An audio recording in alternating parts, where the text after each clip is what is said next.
Now then, by the time I'll finish this video, the Mac Gregory Studio Tapes Part 2 will be uploaded. And in Mac's studio we were using that big D-rated 100 watt floodlight to improve the lighting, shining it up on the ceiling so you get a lot of reflected light. Anyway, in amongst the ramblings recently, I picked up another floodlight. It looks like it's mains voltage, and that's what it says on the back. Let's see what happens, shall we? This looks like, I'm assuming it doesn't work from where it came from, but let's find out.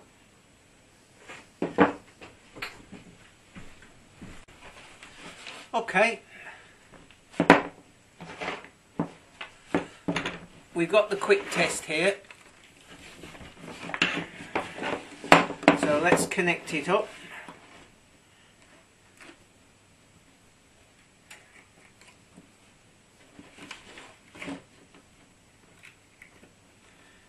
This is proving a bit tricky.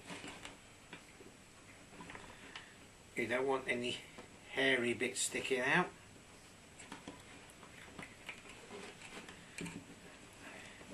It actually has an earth, but whether the earth is connected inside, we shall see. Right.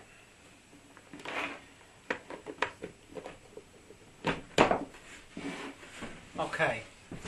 Let's zoom in and then connect up.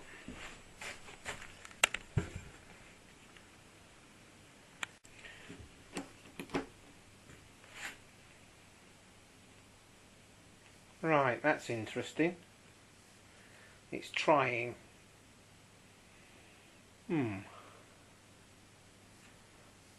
Maybe it's not getting enough power. I don't know what sort of power supply will be in there, so the next thing to do is just to have a look. So that's the label. 220, 240 volts, 10 watts. Let's have it apart.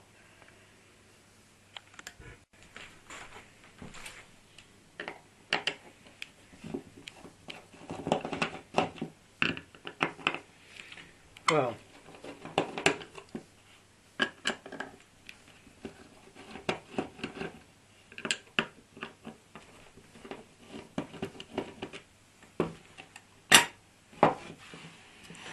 okay.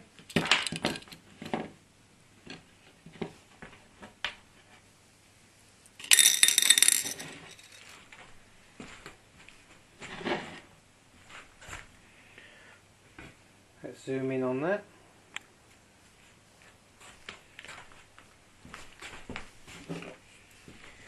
So you've got a power supply there. We actually do have an earth. There's some crusty bits in here, so it looks like water's got in here. There's a regulator of some form there and some resistors. So let's have a look at that power supply.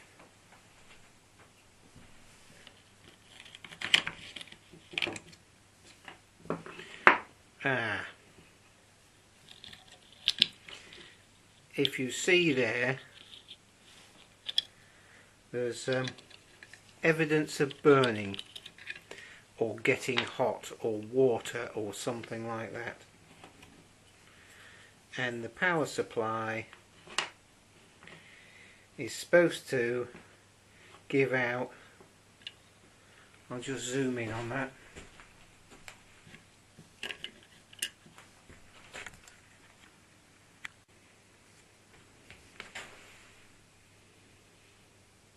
DC 200 volts, 200 to 250 volts, maximum current 1 amp.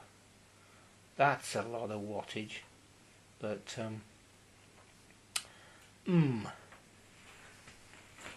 I don't like the look of that crusty bit there. So what we got there is a capacitor dropper,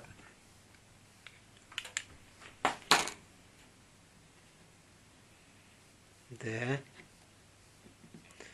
and there's a rectifier just on the back there, just down there.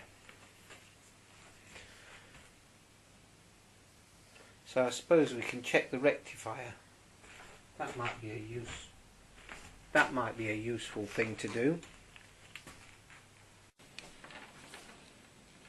So there's the rectifier, and we've got this meter set on continuity, so that's an AC in, so that's okay, and to that side of the DC should be nothing.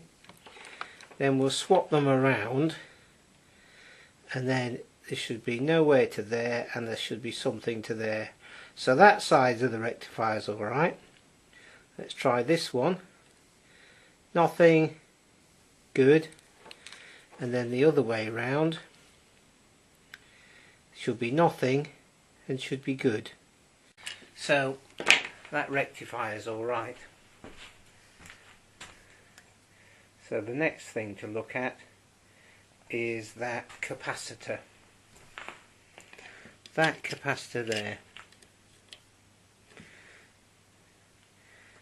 So I'm going to remove that capacitor and then test it. I'll do that off camera because it's fiddly. So there you go. That is a 0.1 of a microfarad, and it's just under. But obviously, well, it's not obvious, but maybe it's not letting enough current through. Maybe it's too small or something like that. So I've got another one that's bigger, and it's still 0.1 of a microfarad. So I'm going to try that. I'm going to solder it in place and try it.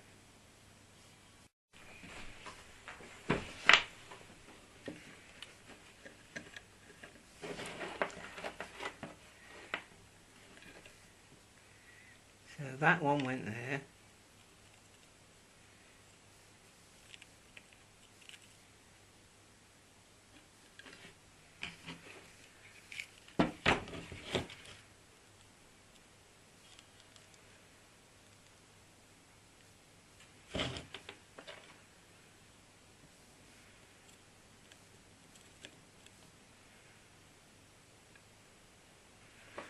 Okay, let's try that now. We'll just let everything float a bit.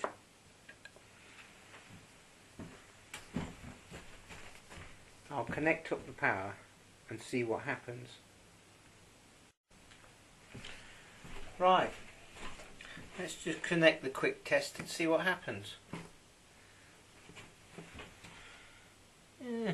No difference. So something else is wrong. But it was worth a try. Yeah, I wonder what else is wrong. Let's try a bigger capacitor.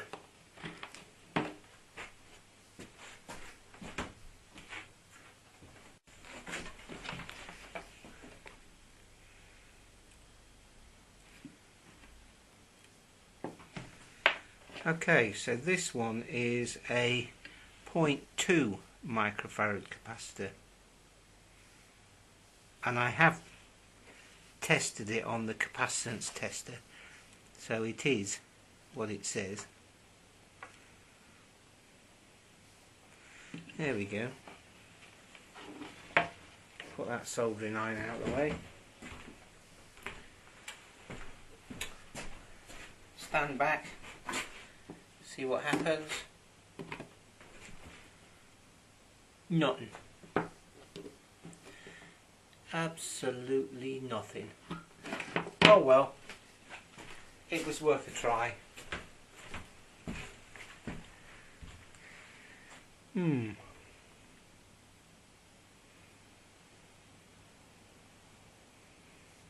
Let's just see if the volts is getting through to the output there and there. So we want this on DC volts.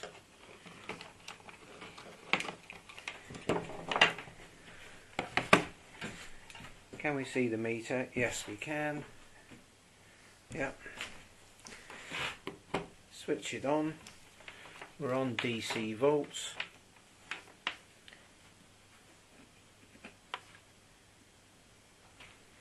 Let's try across there and there. Yeah, we've got DC volts. Swap the meters round. Yeah, so it is DC, because there was a negative the other way around.